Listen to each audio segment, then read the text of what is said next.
then, oh, except that I just turned it off. But I think I fixed it. Yeah? Yeah. Okay, so, okay. Then I think we will begin.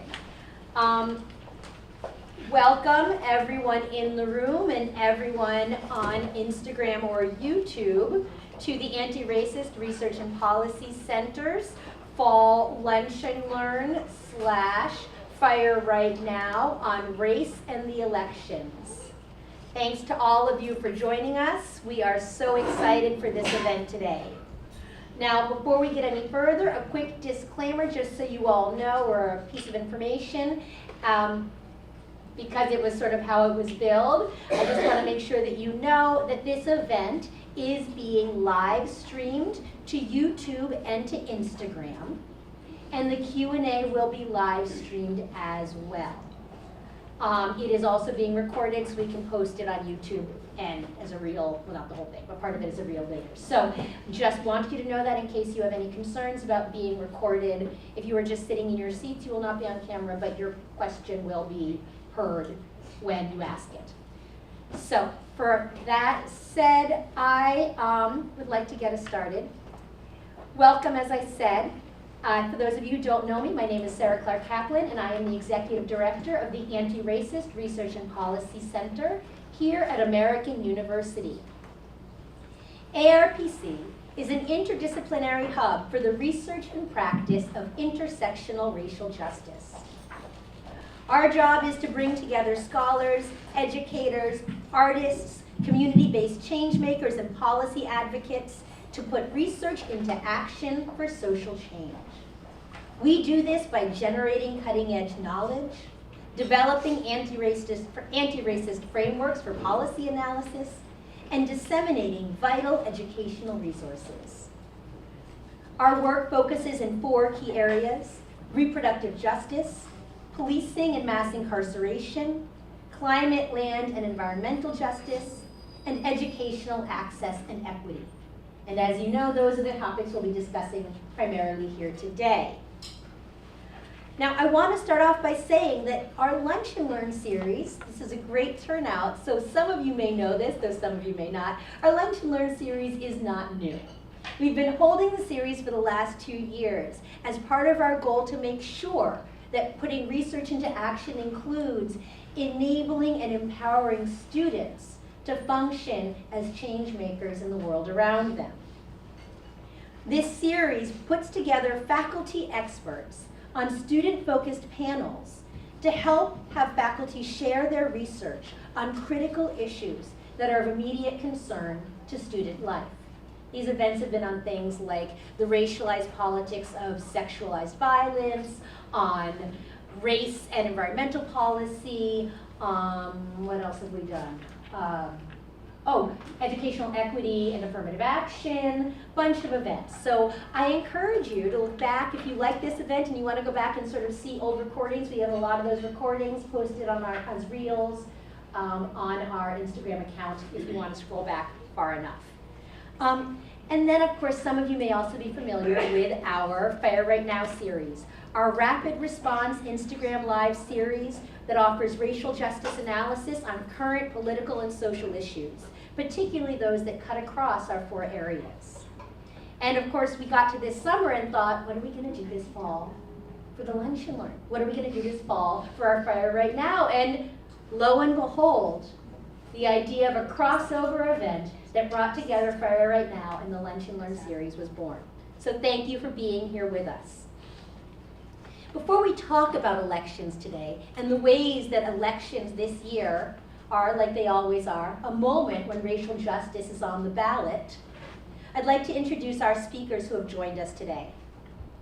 Our first panelist, Dr. Tracy Weitz, is a professor of sociology and the director of the Center for Health, Risk, and Society at American University. She's here to talk to us about reproductive justice and race in the current election cycle. Dr. Weitz is a professor of sociology. Oh, I already said that, sorry. Dr. Weitz is a national expert on abortion care, policy, culture, and politics in the US. Her current research addresses how insurance payers, private nonprofit organizations, and philanthropy pay for abortion. She also studies the ways that abortion exists as a cultural product in politics, mass media, and the social imagination. Her research has long focused on the specific role of abortion later in pregnancy and on the demedicalization of medication abortion. She's the former U.S. Programs Director for the Susan Thompson Buffett Foundation and co-founder and director of Advancing New Standards in Reproductive Health at UC San Francisco. In 2021, she received the Charles S. Schultz Lifetime Achievement Award from the American Public Health Association. And I will say, because we love to say this at our Lunch and Learns, that Dr. Weitz teaches amazing classes on key issues of reproductive politics. I think, are you teaching your complex issues class right now? In the spring, she's teaching, if you're interested in these issues, she's teaching a complex problems course on the sort of knotty, thorny issues around medication abortion. So if you're interested, right, the abortion pills, as we all call them. So great thing to look out for. Our second speaker, Dr. Malini Ranganathan, is the Associate Professor, is the Associate Professor in the Department of Environment, Development, and Health at the School of International Service at American University, where she teaches undergraduate and graduate courses on environmental justice and environmental sustainability and global health. A political ecologist and critical geographer by training, she studies environmental, land, and housing struggles in the US and in India. Here in Washington, D.C., her work looks at the intersections between abolitionist politics, gentrification, and climate justice. And you're going to get a chance to hear her talk about some of those ideas and concepts today, if you were like, wait, what are all those things? She's published over 20 journal articles and 2 books, and won the 2023 Harold M. Rose Award for Anti-Racism Research and Practice from the American Association of Geographers. And unsurprisingly, she's here to talk to us today about the role of climate and environmental justice as racial justice issues in the upcoming election.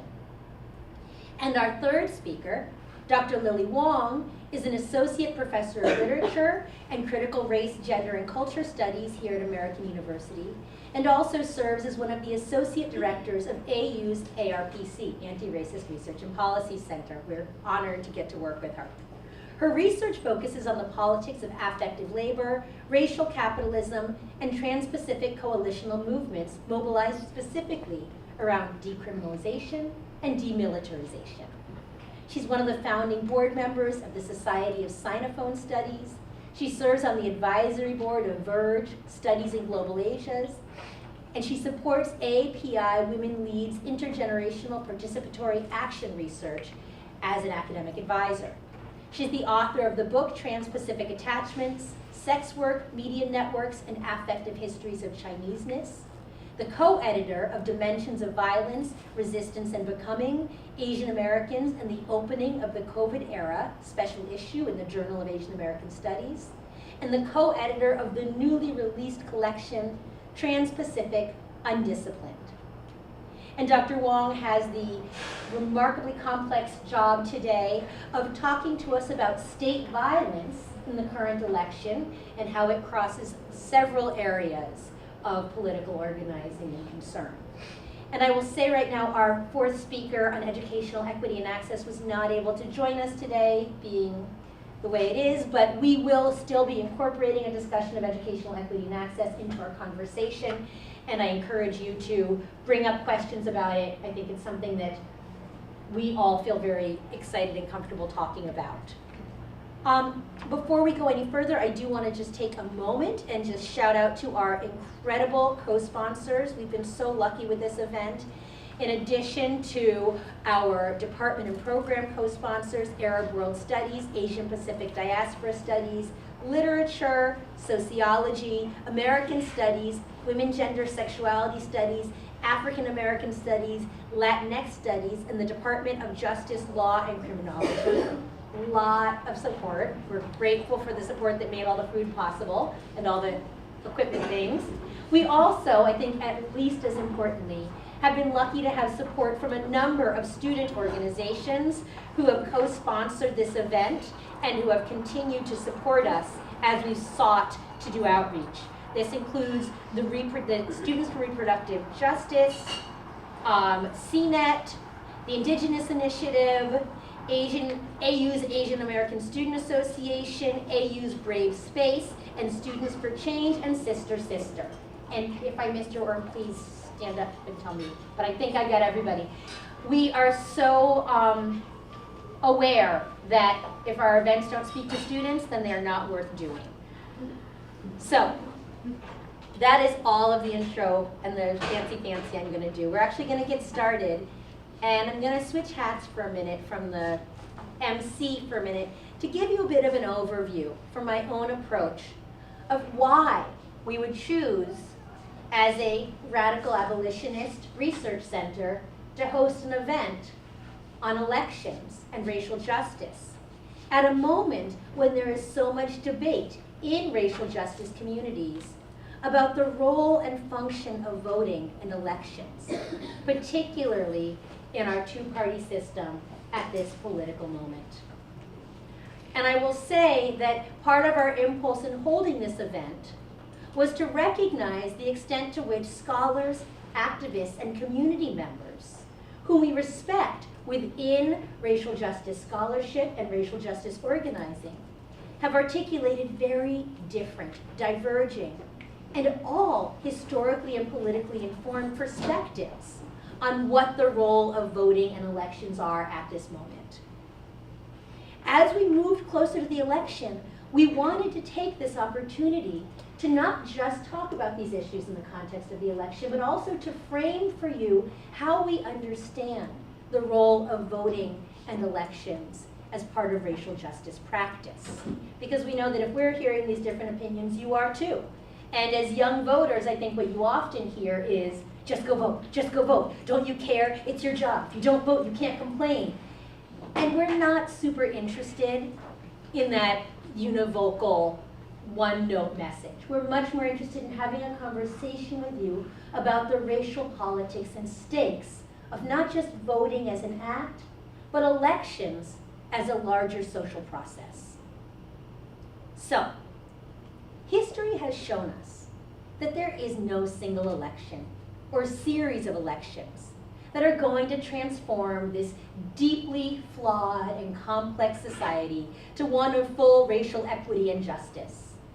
If we didn't know it before, we definitely saw it when we all declared the post-racial America in 2008, only to discover that not only was there a profound anti-Black racist backlash, but in fact even Barack Obama was not so post-racial. We know, speaking of that no elected official will save us, whatever their party, whatever their race, whatever their gender. And we know that voting, like every institutional measure or process, reveals as much about the limits on access based on socioeconomics, workplace freedoms, disenfranchisement, carceral policies, zoning, transportation access, as it does about political commitment or involvement. So we know voting isn't the answer. But we also know that for 150 years, Black and brown people in the United States have fought unceasingly for the freedom to vote. They've lost their jobs, they've lost their homes, they've lost their freedom, and they've lost their lives in the pursuit of free access to voting. This isn't because they're dupes. It is because they understood what we still know now, that access to voting is a measure of who is and is not allowed to be part of the national body. And by this I mean, it's not just the campaigns to limit voting, which there are many of right now across the country. It's not just that those campaigns are rooted in long-standing strategies to strip marginalized communities of their political power and voice, right?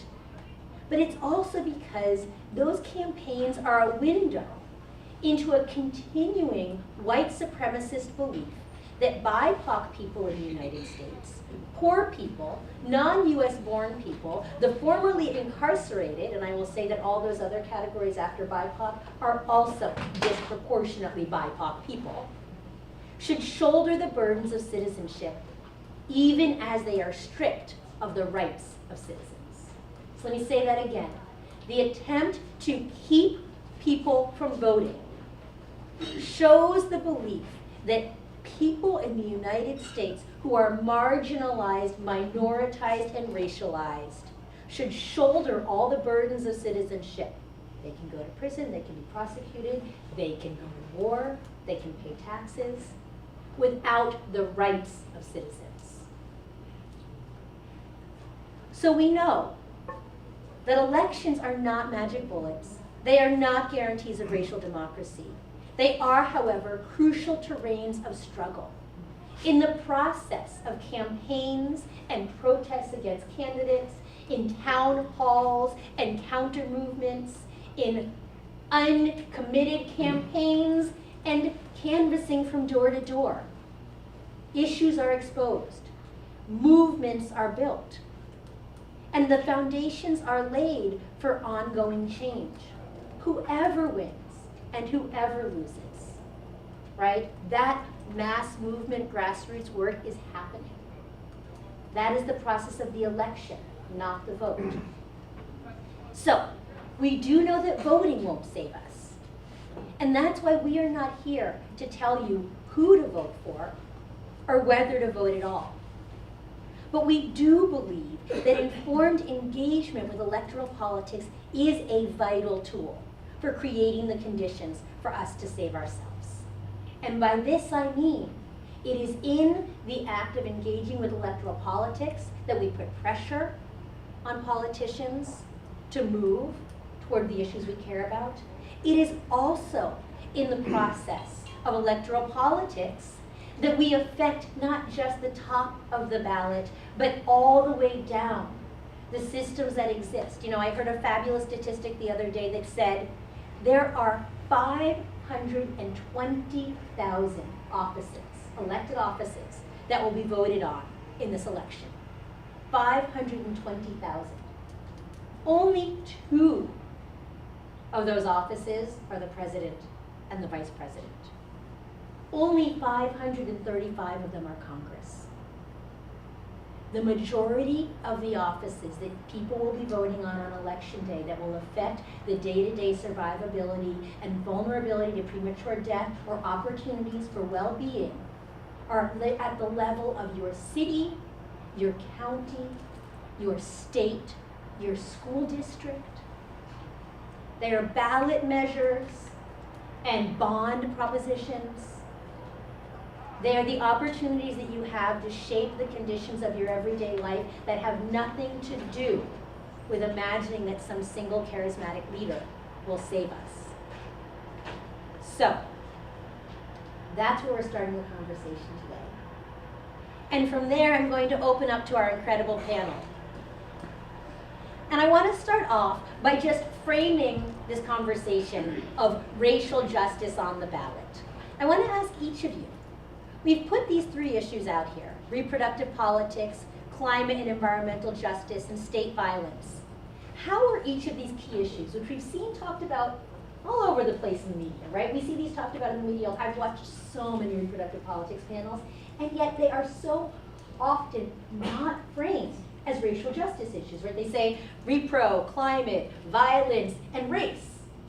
So how are these issues actually all racial justice issues? And I'm going to start, Dr. Weitz, will you go first? Sure. Let's do this. Can you all hear me? Okay, great. So it goes without saying that reproductive politics are central to this election. Presidential candidate and current Vice President Kamala Harris has made expanding reproductive freedom a central argument in her campaign. She promises to reaffirm the right to abortion, contraception, and IVF nationally. She attacks candidate and former President Donald Trump for appointing the 3 members of the U.S. Supreme Court whose votes were necessary to overturn the 1973 Roe v. Wade decision, which had previously established a national right to most abortions. By comparison, candidate Trump claims that states should be able to decide the status of abortion, and at one point promised to make insurance coverage over IVF. Project 2025, which lays out the proposed agenda for the Republican Party should they be victorious, explicitly calls for contrary policies that equate to a national ban on abortion, the elimination of mandatory insurance coverage for contraception, and legal rights for fetuses and embryos that would limit some forms of fertility intervention. Ballot initiatives in 10 states will decide the future of abortion rights. In 8 of these states, abortion was significantly restricted following the 2022 Dobbs decision, which overturned Roe. But what does all of this have to do with race? I'll briefly describe a few obvious reasons and then a few more complicated relationships, but I'm happy to answer a lot more questions later. Starting with the most simplistic. Before Dobbs, women of color disproportionately relied on abortion for the management of an undesired pregnancy.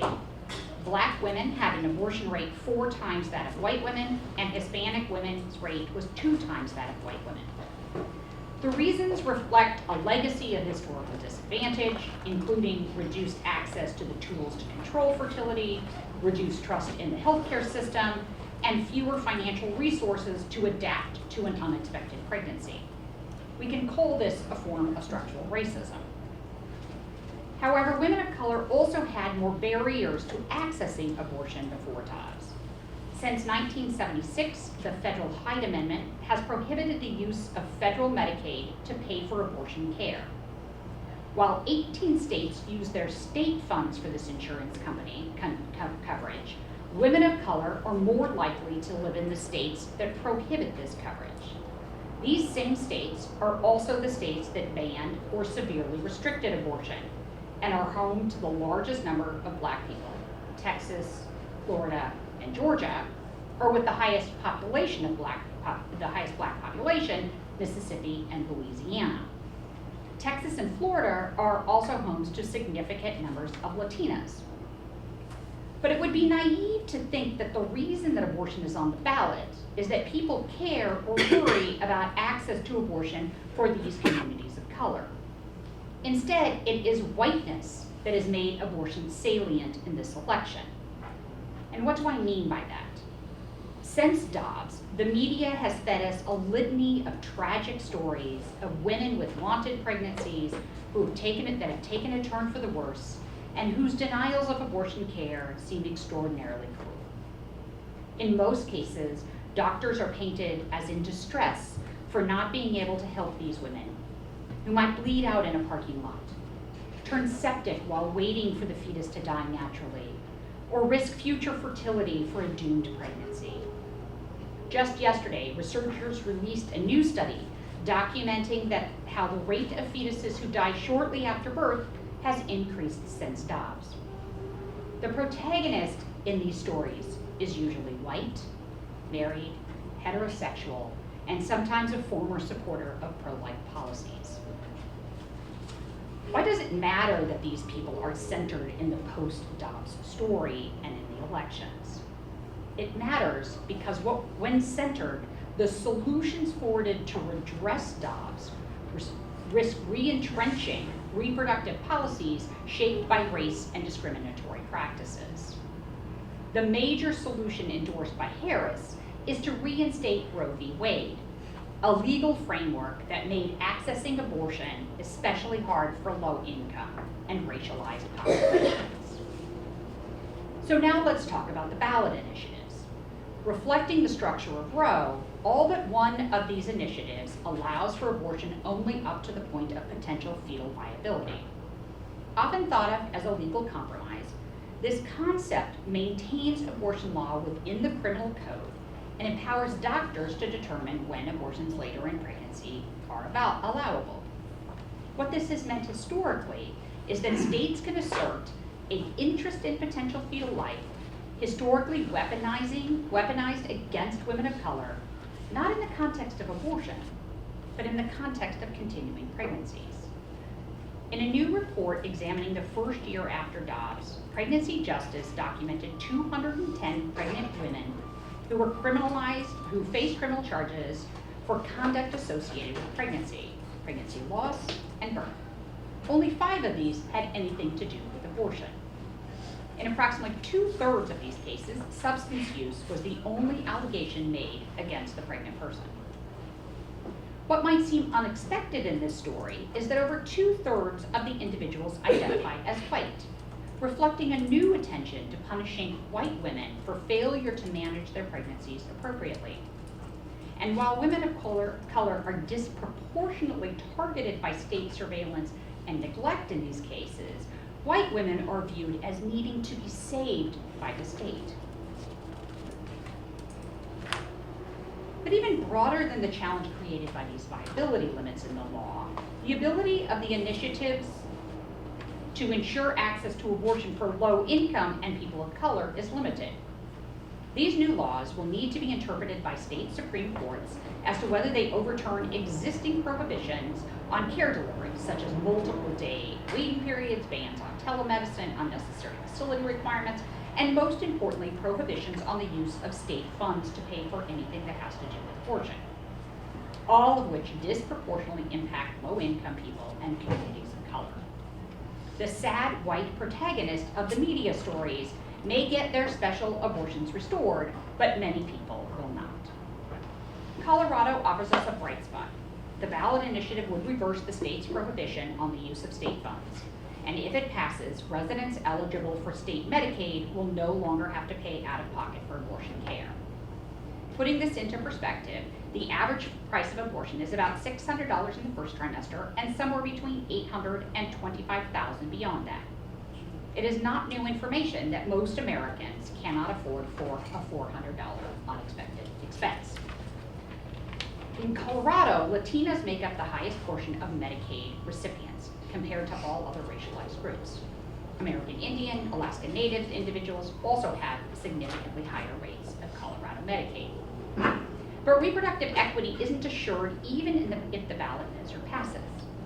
Currently, 27% of abortions in Colorado are medication abortions via telehealth.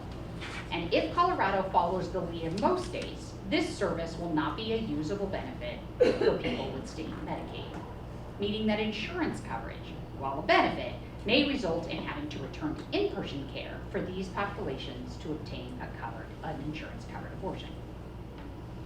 You might be asking why I took you so far down the weeds of these initiatives. I do it to remind all of us that racialized implications of reproductive politics are traditionally ignored during elections and the subsequent policies that result from those elections. Further, whiteness, Christian nationalism, and pronatalism are often obscured in the discussion of the racialized implications of reproductive politics on the ballot. However, in this election, they are central to what is on the ballot and what we can expect, regardless of who wins the presidential election or the outcomes of the ballot initiatives.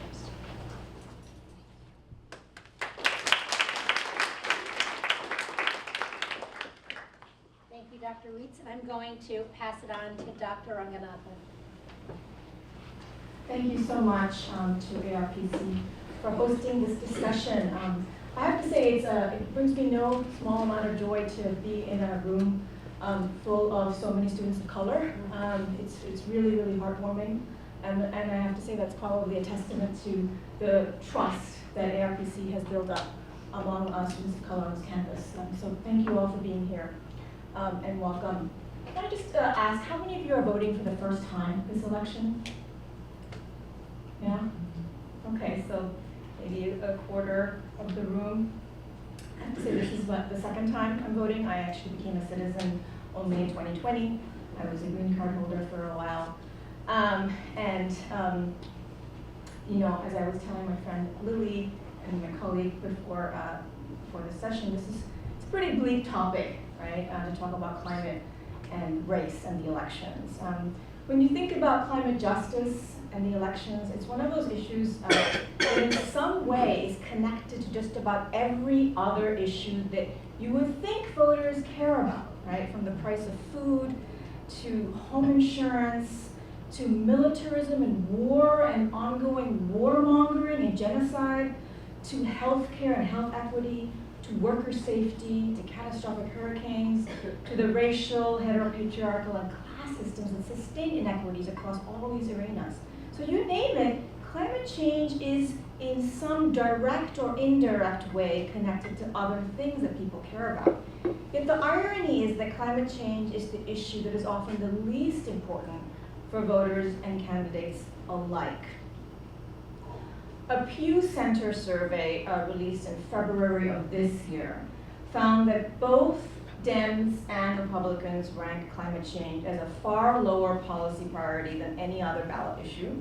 So typically the economy ranks as very important to voters, followed by healthcare, Supreme Court appointments, and foreign policy. And climate change comes in around 10th after gun policy, abortion, and as Sara said, something called racial and ethnic equity, right? Which supposedly is like some island all of itself that you should either care about or not care about, which is sort of like epistemological violence to think of it that way, right? But there you have it. Of course, Dems are substantially more likely than conservatives to prioritize climate change. Around 60% of Dems say that it's important as compared to only 11% of Republicans. And within the youth vote, that number goes up even more, right? So progressive youth are probably the most likely to care about climate change. But really, whichever survey you turn to, it's sort of one of those middling issues. It's not the most important, it's not the least important, but it's kind of in the middle. And part of the reason for this is because of the failure of the science and policy community to really translate complex scientific information about climate change into everyday stories, into things that really matter, right, for the person, the average voter, the person next door. So take, for example, extreme heat.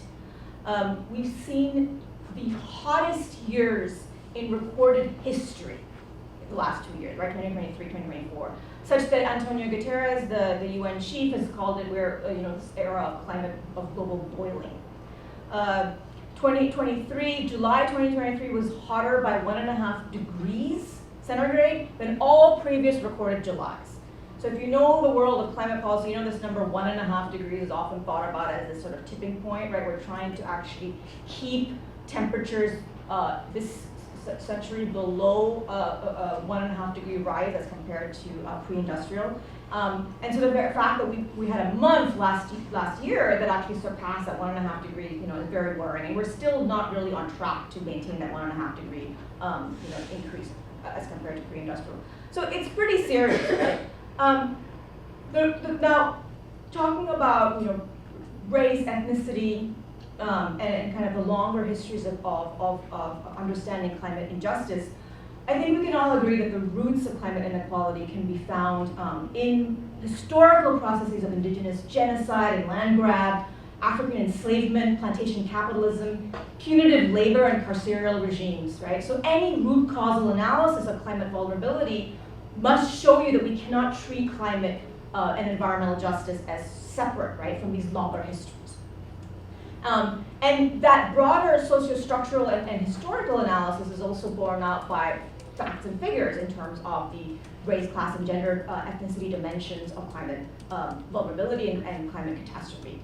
So getting back to heat, right, we know that, for instance, heat-related emergency department room visits are particularly high among people of color, partly because they suffer underlying conditions of asthma and respiratory illness and other things that, for exactly the same reasons that you had a disproportionate number of people of color succumb or get very sick from COVID is very similar to how they can succumb and to heat-related illness.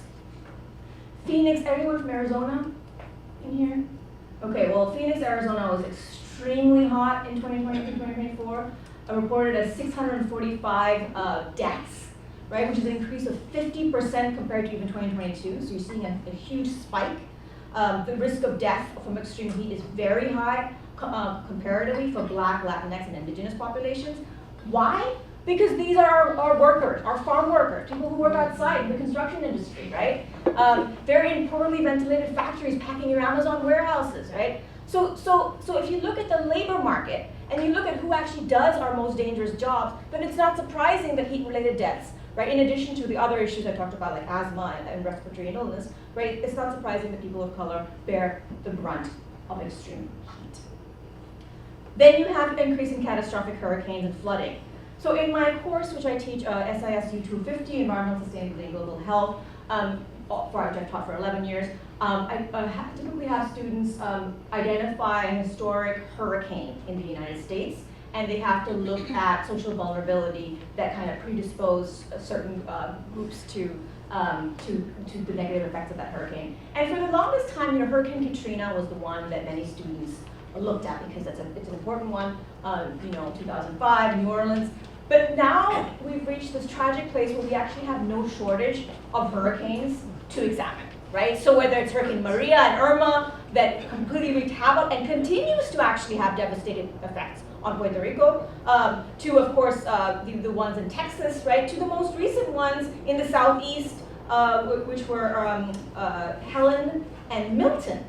Now, something that didn't really reach the news, but who was most affected by those hurricanes tearing through the southeast? It was outdoor migrant workers, right? Georgia turns out to be one of the states employing the most migrant farm workers on an H-2A visa. You haven't heard of an H-2A visa? Well, it sucks. An H-2A visa, you can hardly get health insurance. FEMA does not provide disaster relief, right? 35,000 H-2A Latinx workers are in Georgia, completely stranded, left without a home in the wake of these hurricanes, right? So of course, these statistics are very, very troubling, and they're very, very blatant. Now coming to the candidates, right? Vice President Harris has said very little about her plans to tackle climate change. I really looked hard. I scoured the news. What has she said? Back in the day, she said, along with President Biden, that it's an existentialist threat. She's being much more careful now. And in fact, in the debates, she went as far as not only to hold up militarism, right? She had a very jingoistic stance on increasing U.S. military kind of strength, but also, throwing some bones to the fracking industry, right? And so just like the Inflation Reduction Act, which is that sort of mega omnibus law that basically does everything under the sun, but in particular tries to boost clean energy production, right? It also, because this is what Biden had to do, he had to negotiate, right, with Manchin, and so he said, let's give some favors to the fossil fuel industry. So what's going to happen is, if Harris gets elected, she'll likely just continue along the Biden pathway. Now, so there's really not a lot to say, but what is very troubling about Harris is what she said so far is her support for militarism and the ongoing genocide perpetrated by Israel and the United States on Palestinians, right? We now know, thanks to research, that the Pentagon is the world's largest institutional user of petroleum and the single largest producer of greenhouse gases in the world. It actually surpasses entire countries. So if you really want to reduce carbon emissions, you got to think about reducing some of the fossil fuel impacts of the military-industrial complex. Kamala Harris, no intention of doing that. Now, I almost don't want to even pay respect to Trump's lies.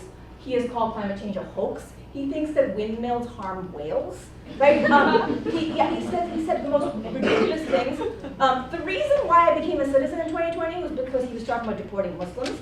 I'm not Muslim, but I'm not white, and so I was actually frankly terrified about his immigration. I have 2 kids here. But you know what he did when he was in power? He appointed Scott Pruitt as the head of EPA. The guy is crawling in bed with the fossil fuel industry. He denies climate change, right? This whole 2025, Project 2025, actually will reduce support for forecasting hurricanes, right? So it will gut NOAA, it'll gut the Weather Service, it won't even give you the information you need, and it calls the people in my field and the policy people as well as the climate change alarm industry, and it's trying to basically destabilize that. So it's hard to know where to begin with those lies, and of course we can talk a little bit more about how to fight that well beyond the ballot box.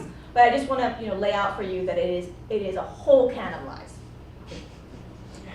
I'm going to just use that all the time now. A whole can of lies. Love that. Thank you. And our last speaker, Dr. Wong. Thank you. And actually, that is a really great kind of segue into my remarks. I wanted to, before I start, just be clear about what I mean by state violence, right? I want to be clear about the fact that I'm referring to state violence as a way that the state deploys violence to organize and enforce what Ruth Wilson Gilmore describes as, quote, group differentiated vulnerability to premature death, right? So this cuts across all of these issues, right? And just to be clear, this is of course Gilmore's definition of racism, right? So this is how racial justice literally grounds any conversation we have about state violence, right? And so now we see this in this election cycle with one presidential candidate touting to have the quote, most lethal military in the world, right? And another presidential candidate stressing that, quote, for people to fear the United States, you need to wage peace through strength.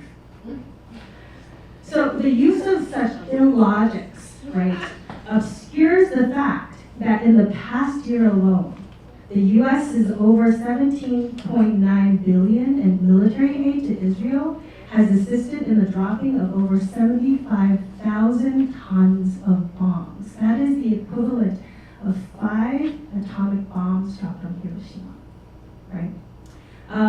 That killed over 42,000 Palestinians, 2/3 of whom were women and children, and displaced more than 1.9 million people, right? Again, to put this into perspective, that is 9 out of 10 Gazans have been displaced at least once in this past year, right?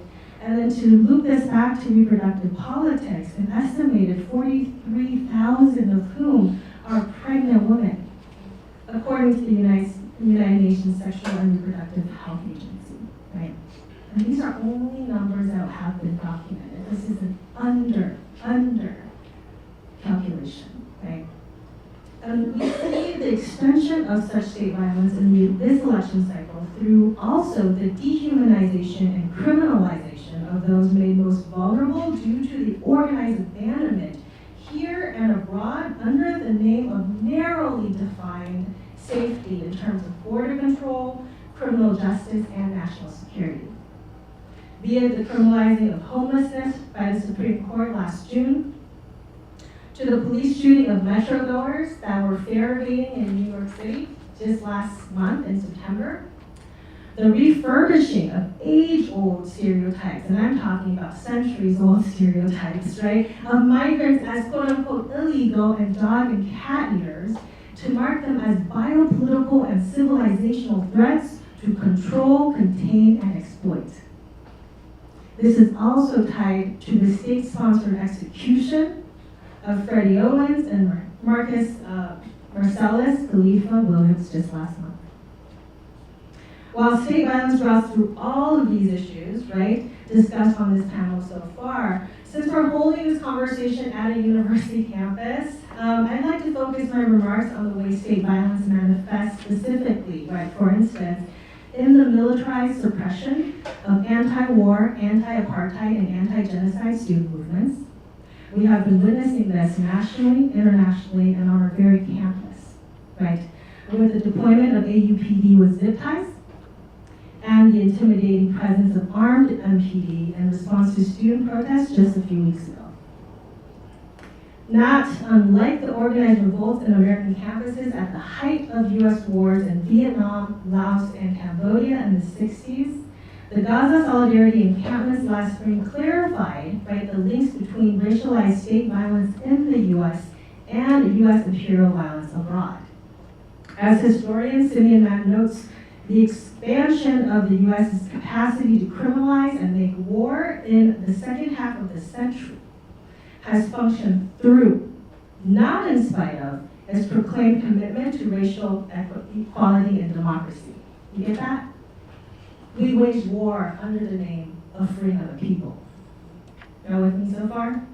So the US modernized global infrastructures of containment and control through the build out of the border patrol, the military, and the criminal justice system at the same time that it proclaimed itself the leader and enforcer of so-called free world since the end of World War II. While not unprecedented within these genealogies of anti-war and anti-racist student mobilizations, the Solidarity encampments this year, along with their militarized suppression, are, however, unfolding at a pivotal juncture in U.S. higher education history. As Dr. Kirsty Dorr notes, the suppression must be understood in relation to larger campaigns to dismantle affirmative action, and DEI programming that bans ethnic studies and gender studies in elementary school, middle school, high school, and college campuses. Further, this moment of retrenchment against critical studies comes after decades, decades, of state divestment in higher education and relentless narrowing of educational access due to political economic policies that simultaneously increase and individualize costs. The U.S. federal government's defunding of higher education, coupled with the curtailment of educational access and equity, have created conditions in which the U.S. universities are deeply dependent on the state's military-industrial complex, the very dependency that the student protesters are demanding their university to disclose and divest from. In 2020, for instance, the government's funding for a single military contractor, Lockheed Martin, exceeded the entire funding for the Department of Education as a whole. Decades of state divestment and public education have converged with a growing emphasis on sponsored research, and in an era of ballooning student debt, a lot of you know about this, right? The billions in annual defense spending prop up university budgets and subsidize student education. Not only has the Defense Department become the third largest source of federal research development funding in the university in the past decade, universities have become funneling sites for weapons contractors in the defense industry. Given this context, the militarized suppression of student protesters must be understood in relation to how the very universities that deploy riot police and state troopers armed with tear gas, flash bombs, tasers, sniper rifles, and armored vehicles against their own students. They are all deeply entangled in the larger military industry that fuels and profits off of perpetual war. So for context, the shares of US-based weapons suppliers, including Lockheed Martin, RTC, which is formerly Raytheon, and L3Harris, have risen 30 to 60% just this past year. Further, last year in 2023, US military spending expanded to $825 billion through the Defense Policy Bill passed by Congress. That is more than the military spending of 9 countries, including China, Russia, and the United Kingdom combined. And a 24% increase in military research and development costs from the previous decade.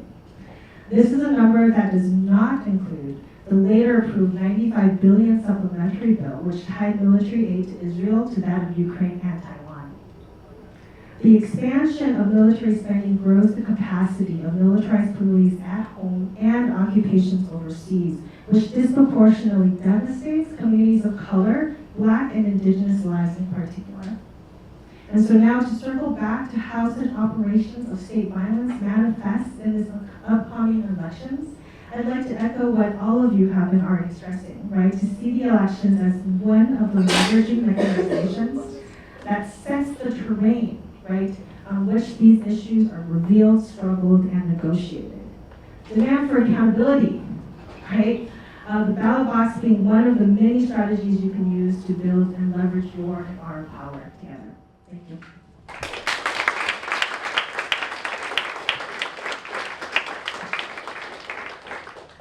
Thanks.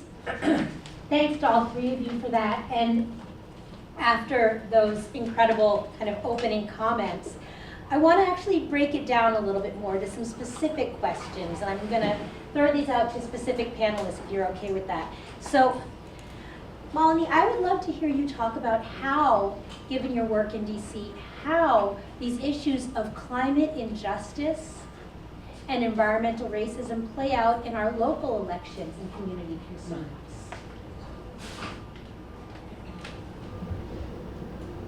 Yeah, I'm sure for many of you, you know that DC has been a very, very rapidly gentrifying city over the last decade, and in due no small part to Mayor Bowser's very pro-developer, and the mayors before that very pro-developer stances.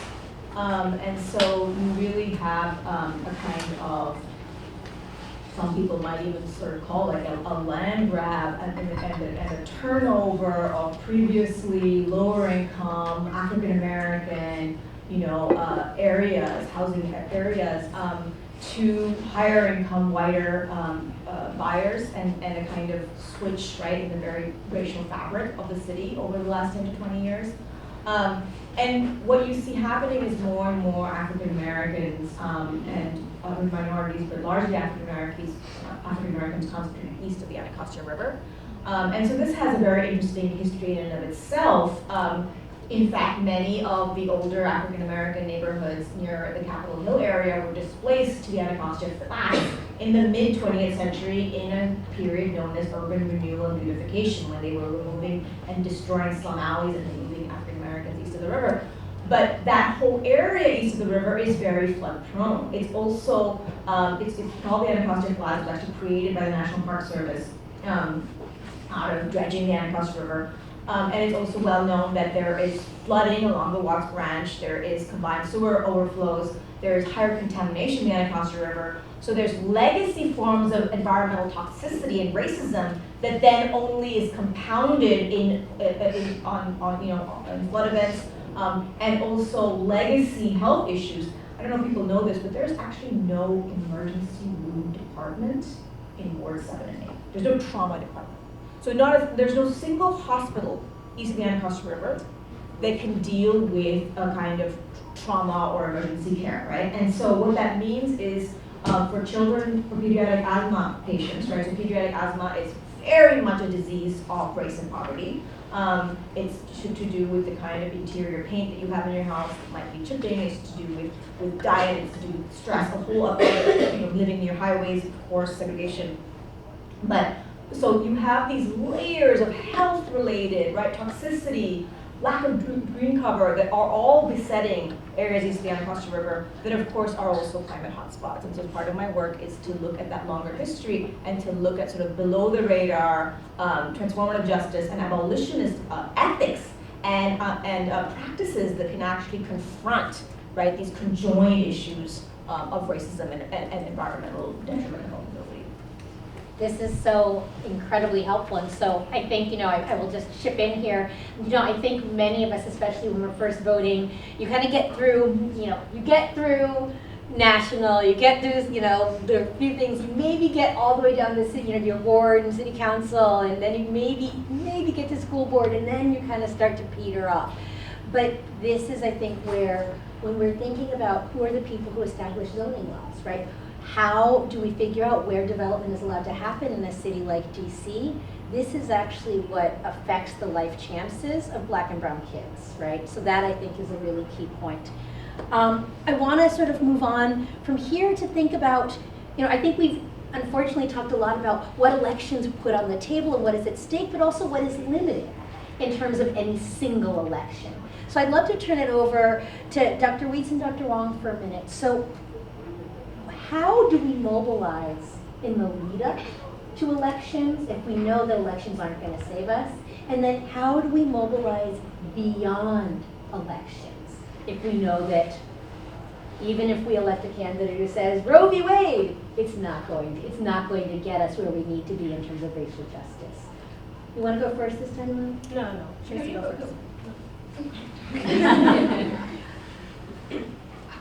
Well, so in the context of reproduction, it's important to recognize, something that you have said for years, right? Which is the politics of reproduction represent a sort of slave episteme, which is this idea that we have a country built on the idea that control of reproduction is linked to the economy. It's central to the core of our sort of nation state. And so the understanding that we would manage the future of our economy and the future of our politics through the reproductive management of bodies is sort of baked into us. So I think the first thing in mobilization is to recognize you have to understand that nothing is a sort of neutral policy.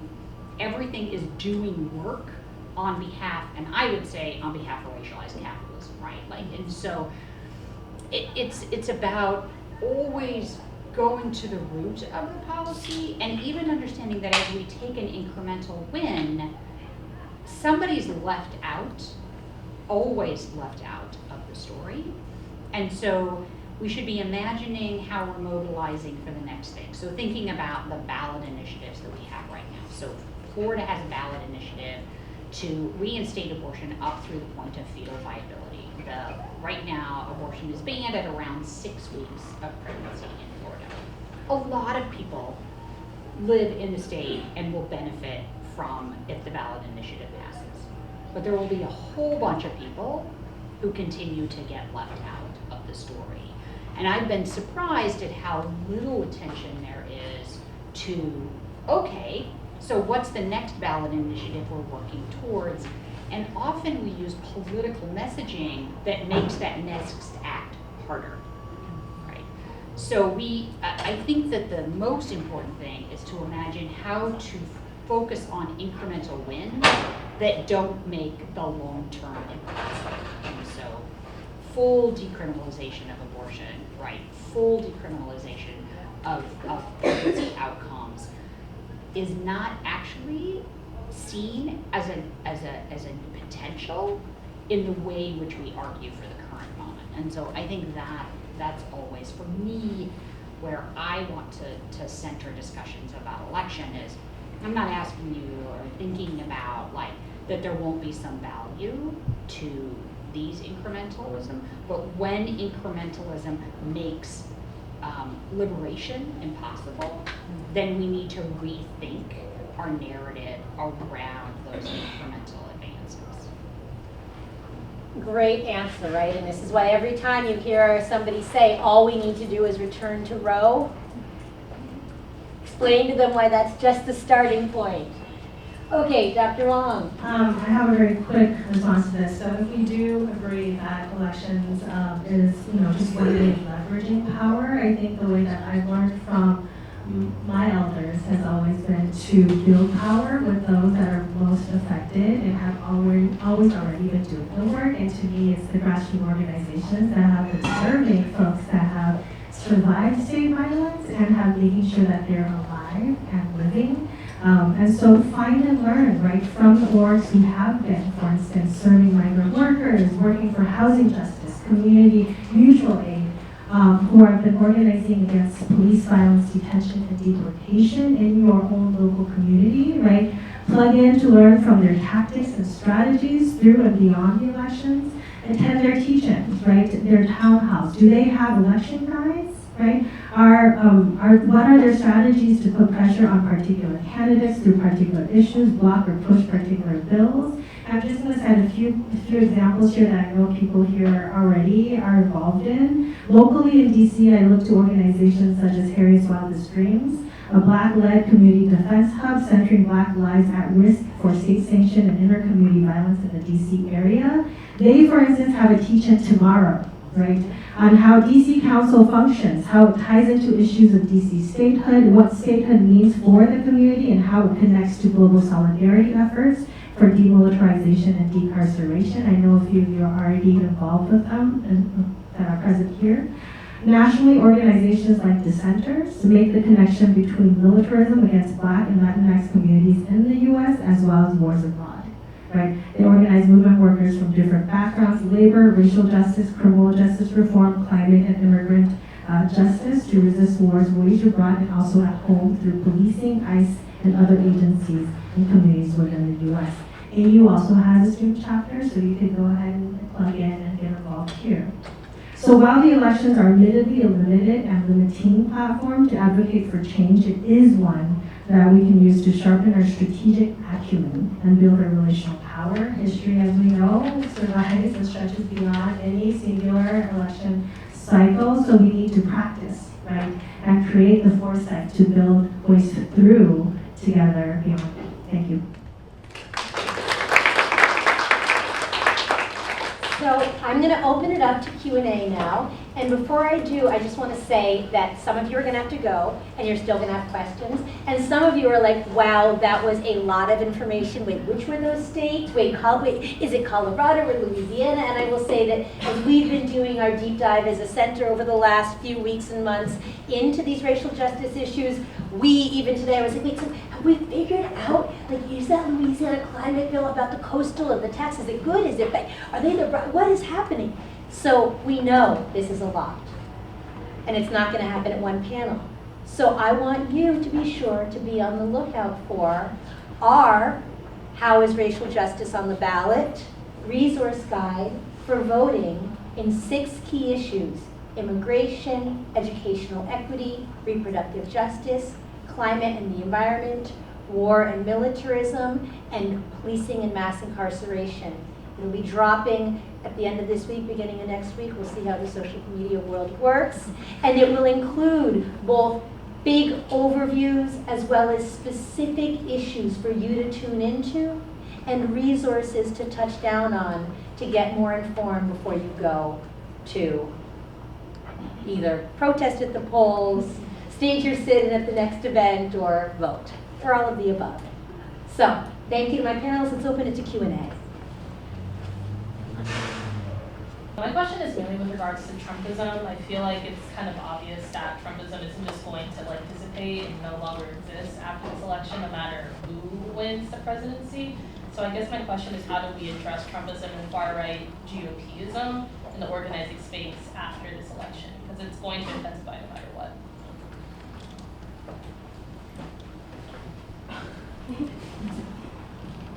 Yeah, I think you exactly hit the nail on the head.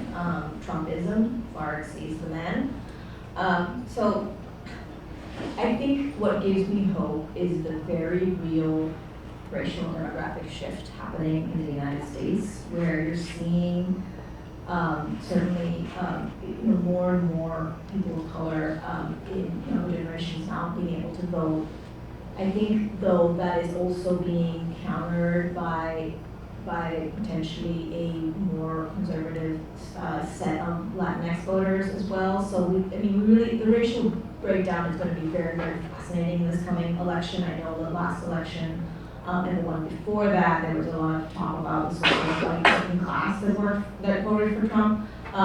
But even that was a little bit of a misnomer, because it was really people who were above, rural white voters above $67,000 a year that were really voting. So there's a kind of this sort of block of Trumpers, right?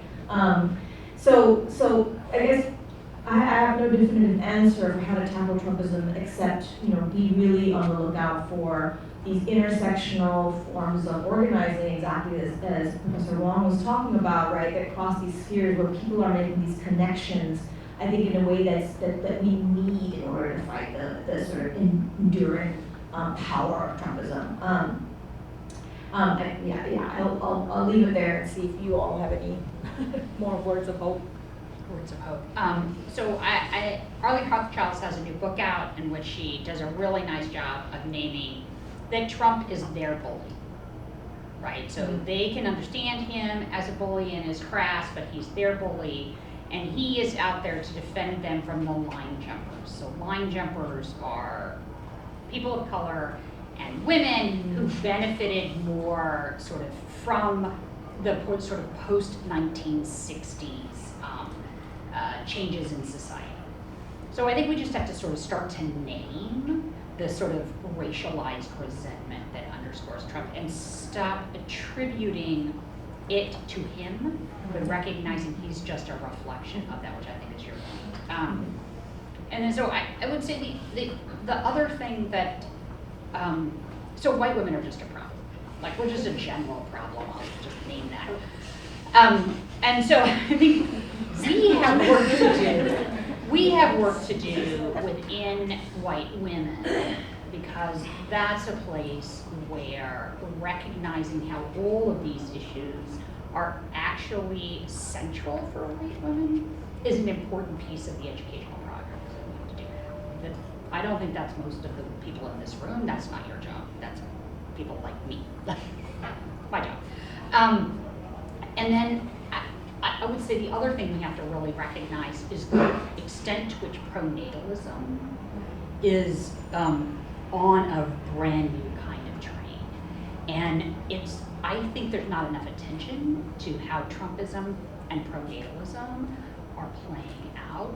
And as the benefits get extended in the name of pronatalism, so access to IVF, even potentially maternity care, which may seem like positive advances, actually work to re-entrench racialized differences and potentially then stoke additionalized racialized sort of disagreement. So I think we have to recraft the narrative about why Trumpism is popular. And I think that's just a challenging project, but what I appreciate about the question is that you're obviously thinking more than about he's going to go away and therefore this is going to go away. I'll just quickly add, I agree with all that was said above, and I do think the reframing of Trump is important. I think repositioning this moment of retrenchment not as like an exceptional moment, but actually a pattern, histories of white supremacy, racial capitalism, and empire. And so there are scholars that have been doing this work. Like I'll just, drop, Dylan Rodriguez's piece on white reconstruction, reperiodizes. He basically wrote that book in response to the rise of Trump, right? And basically making the argument that this is actually patterned. And the fact that we are at this moment shocked. We should not be shocked if we actually know our history. And so we need to do more digging work and collaborative work. And going back to Malini's point, it is also a transnational issue, right? This does not end and start at the borders of the U.S. nation. This is part of a longer history, and our lives are actually tied together. Can I just add a quick thing? Trump is full of legal cases against him, right? And also, if you think about it, Trumpism represents a kind of crony capitalism, right? A kind of white supremacist crony capitalism. And so there are also, I think, ways not just to reframe the narrative, but to reframe sort of the economically devastating nature of Trumpism. Like it's basically, in so many ways, it's robbing the public, right? And that's what Trump excels at, he robs the public. And so Trumpism, in all its real estate deals in Baku, Azerbaijan, Mumbai, which I've actually written a book about corruption in real estate and how Trump is very implicated in that. There's been new tools to actually call attention to those illicit financial flows that Trumpism is about, and so that might be one creative way, beyond the white supremacist way, of reframing how we attack Trumpism. I think all of those are brilliant, and I'm going to chime in here even as the moderator. I just want to say one thing because I can't help myself. Everybody knows this.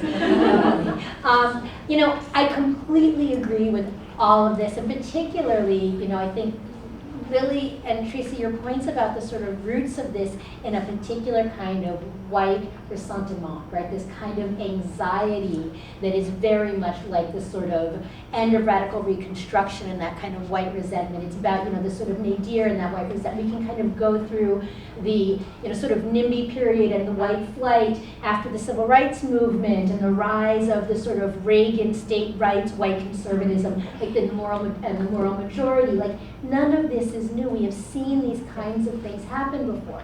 And yet it becomes very easy, and I figured this out the most when I lived in Ohio during George W.'s election against Kerry.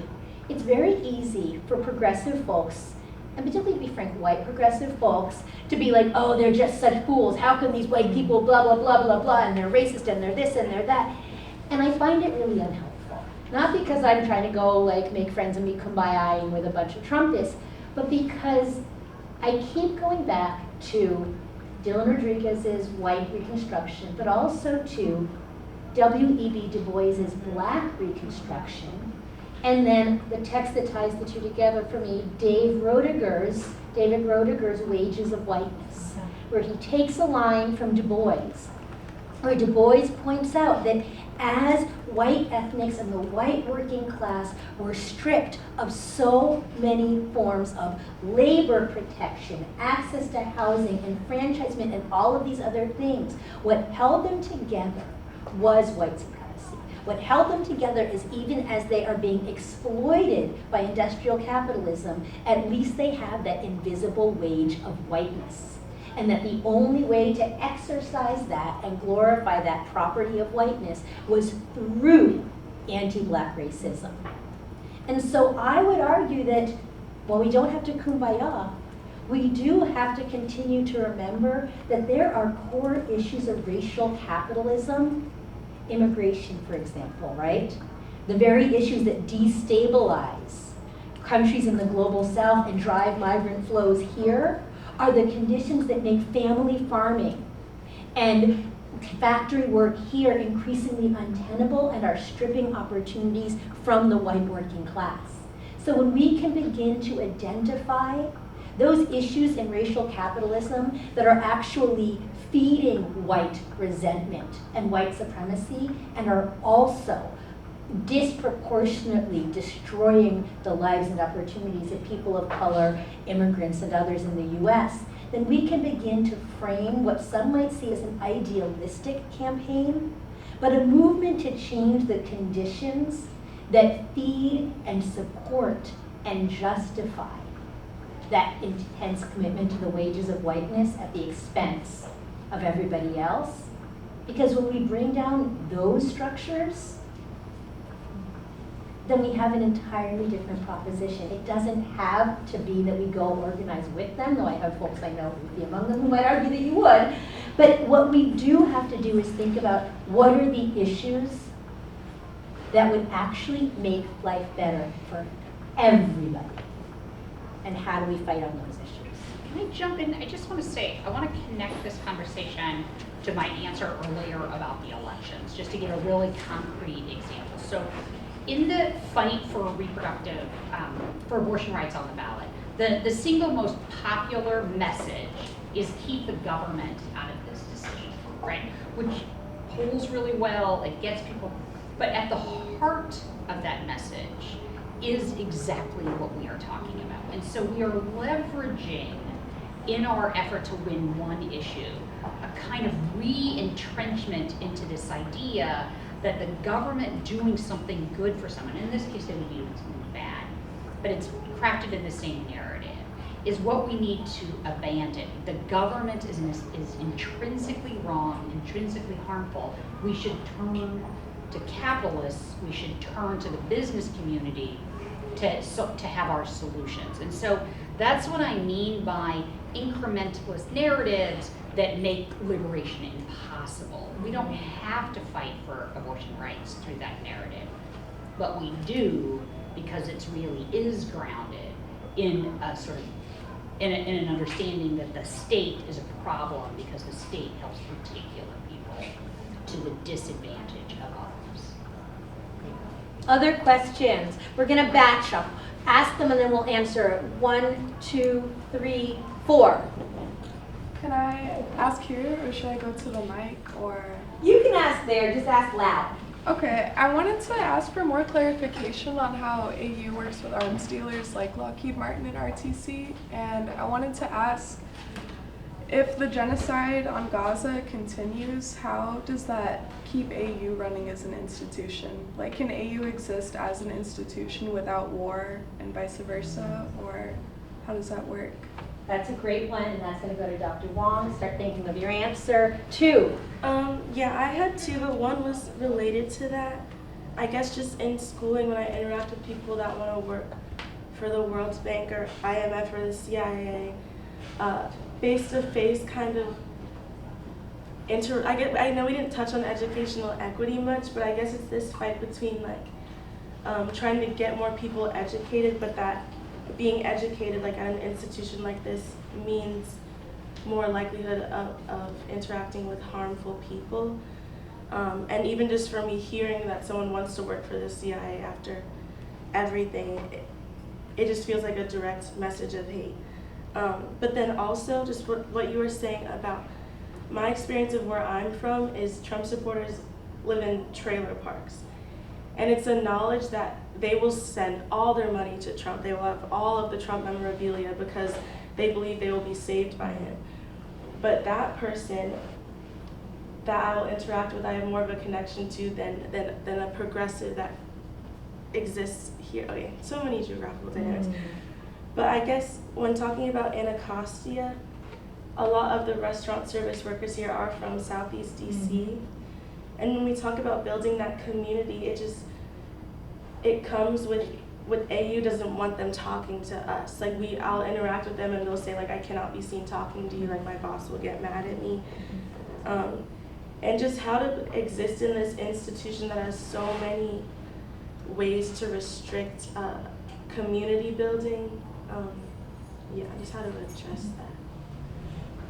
Okay, so I'm going to send the part about building community, the other part of the AU culpability question to Malini. Will you take? Well, the first part about jobs is a good one for maybe Yes. SIS. Yes, that is actually a really good one, and I'm actually going to send back to Lily actually the one about like the coalition building. So we've been talking a lot about this inside outside. 3. Yeah. I'll make this quick. I unfortunately can't stay to hear your answer, but I did want to ask a question. I love it. Thank you all for being You can here. watch the recording of the question and the answer. Bear with me as I try to get this out. As a young generation, we know all too well about these marginalized communities being subjugated, truncated, oppressed, whatever it might be, put in places of destitution and degradation. We understand this. I'm reminded of a quote by Frederick Douglass. He says that power concedes nothing without a demand. I have a 2-part question in that matter. What would it look like for power, not the demand, but what would it look like for power to actually concede today? And number 2, after power, I'm going to be optimistic here. After power does concede, what then do we do? Thank you. Love that. Okay. Will you take that one? I feel like that's a really big one. Thank you. Okay, and last. My question is kind of disjointed, but I am from Iowa, which is like, yeah, 6-week abortion ban, school vouchers, attacks on transgender students, DEI has already been banned up and down. So like, there's just a lot that has happened, and there's very little, I guess, framing of like the centering of all of these issues is white children who are missing out on public funds for public school. It's always white women who are going to be attacked and criminalized for seeking abortion and like reproductive health care. So I guess I truly want to know, because I grew up there my entire life, that's my home, how can I encourage other people to begin to flip this narrative and be aware and actually subscribe to like fighting to, I guess, actually include these voices in these conversations? Because we have a lot of people of color, surprisingly, who are running for offices, which is actually absolutely shocking. Like, I was able to vote for 3 people of color in Iowa, which is crazy to me. But like, at the end of the day, they're still limited by the overwhelming power of white supremacy, of evangelical Christianity that is just like so prominent in these positions. So my question is, honestly, there might not be a solution, but I can't give up on where I'm from. Yeah, how do you do that work in these all white spaces? So we're gonna switch, because that is all you, Omaha. Dr. Weitz lived in Omaha. Oh, I mean, aside from her clear analysis of whiteness, also she lived in Omaha. Okay, so let's do it this way. Let's go right down the line. I won't have a satisfying response to you. I'm so sorry. But I think you have pointed to really the core factors of this. I think the general response, one is like figure it out, right? Push the university to disclose in their list.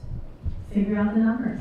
Figure out how we are actually dependent. How are your tuition dollars actually tied to this, right? Who's getting paid what, right?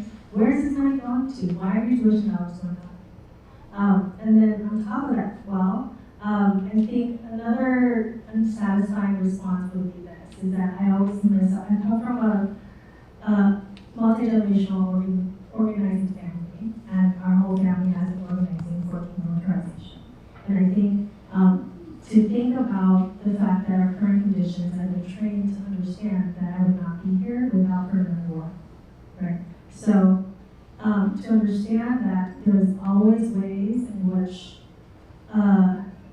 we can always find ways of life making under conditions of death, including making very clear the distinction between education and educational institutions.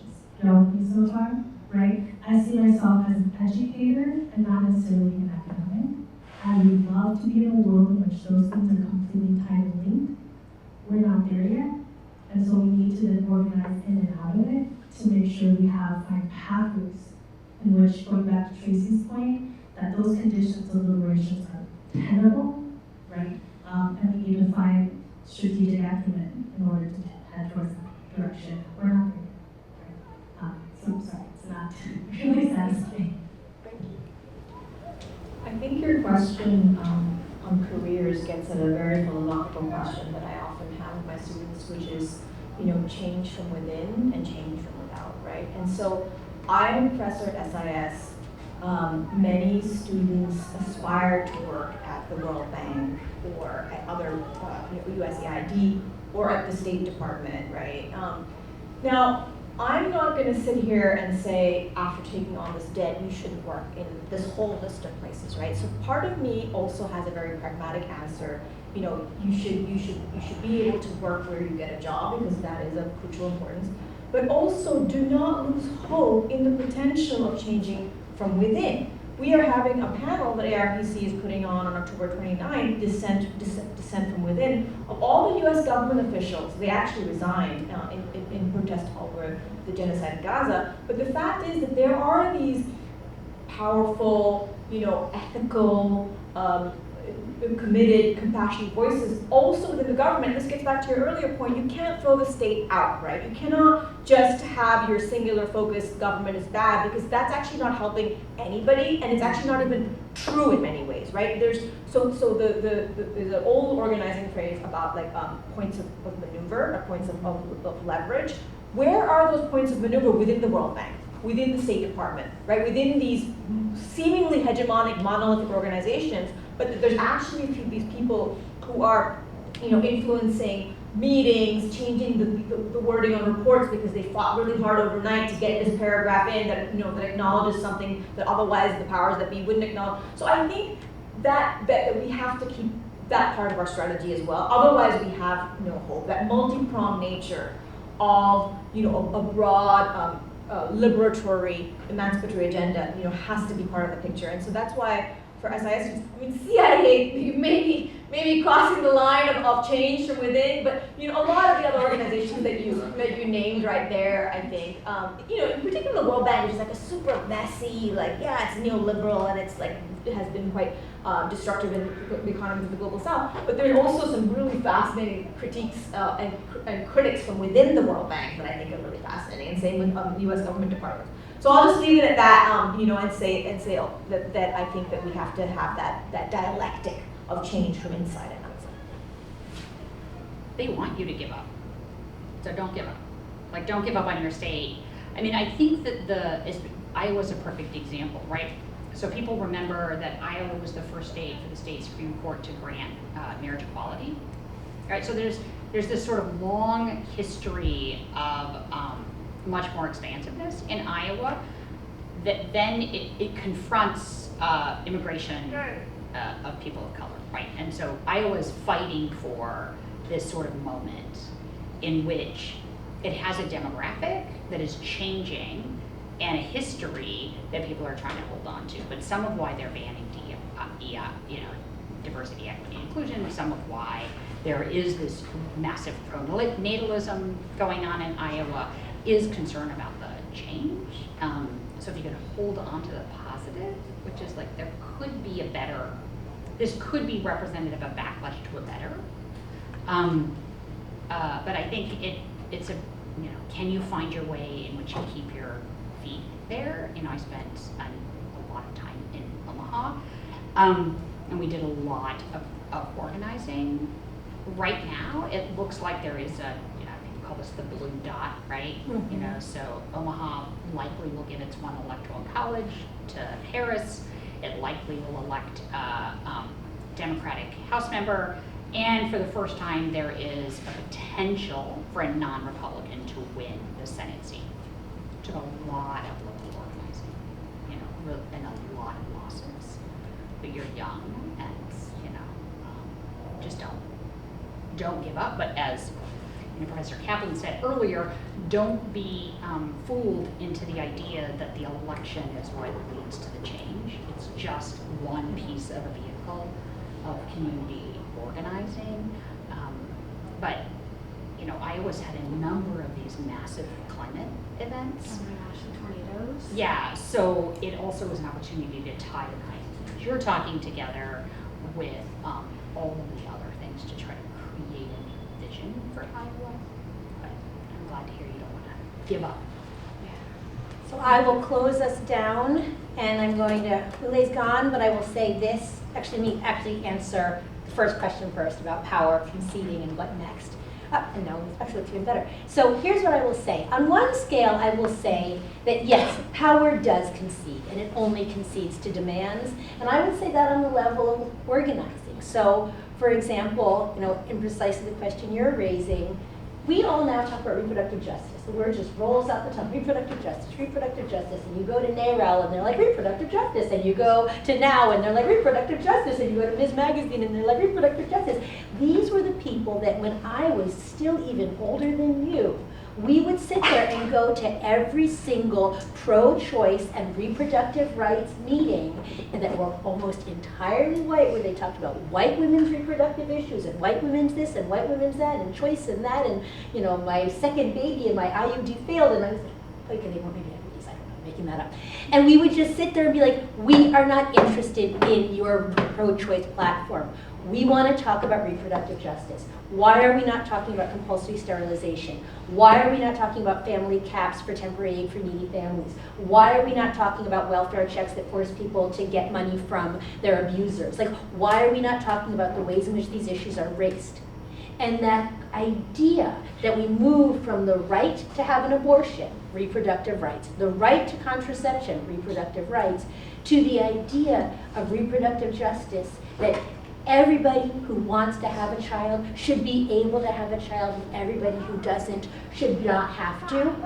That was the work of women, and we always say, oh, the white women should do the work with the white women. Honestly, that was the work of women of color and queer folk of color showing up over and over and being like, you don't get to leave us out. And it has changed. It took 30 years, 80 to now, 40 years, but it happens. So yes, power does not concede without a demand. And that's what we're talking about, what Kimberly Crenshaw would call sort of the intersectional politics of like how identities are formed and how movements are shaped. On the other hand, when we are talking about power like state power, I'm still really kind of a Gramsciist at heart. Like, power concedes nothing. They never concede. It adapts, it changes, it rearticulates, it includes and excludes, it plots, it makes new historical blocks that include some of you and pit you against the rest of you so that more people get included at the price of others so they can block the door. Power concedes nothing. What has to happen is you have to seize power.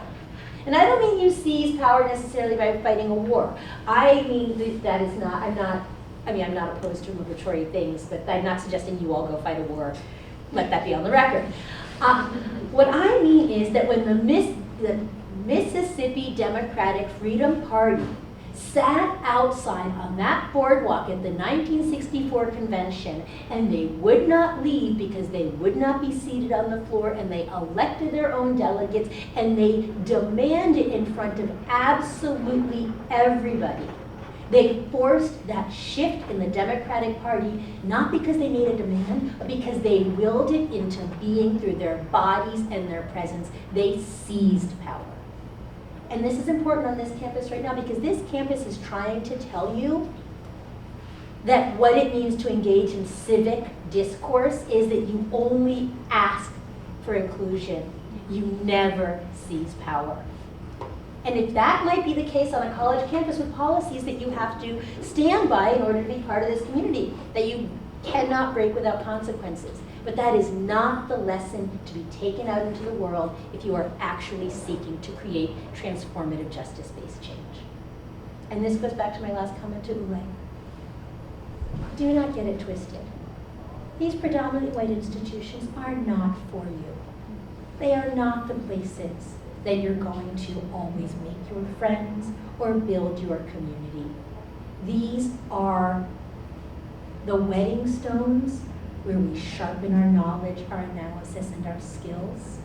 These are the crucibles where we build our strength and our ability to work across boundaries that we did not know we even knew how to. These are the testing grounds where we set our limits and develop our spine about what we will and will not put up with. And we learn how to communicate that in ways that still allow us access if and when we want it. Get your sustenance and your support in the enclaves of fugitivity that you can find in these institutions. Benefit from them because they will give you so much. But do not imagine that just because they are privileges, right? These institutions are sites of incredible privilege that you will never have to give back. That does not mean that they are not violent. So do not get it twisted. You may not like everybody, it may not feel good, and it may really genuinely cause trauma. Not because the people here are mean or bad or terrible or all racist, awful people, because that's the nature of white supremacy. But you're here to do something else. All of you, you're here to do something more than build a community. Build your community where you find it. It does not have to be here. And on that, I'll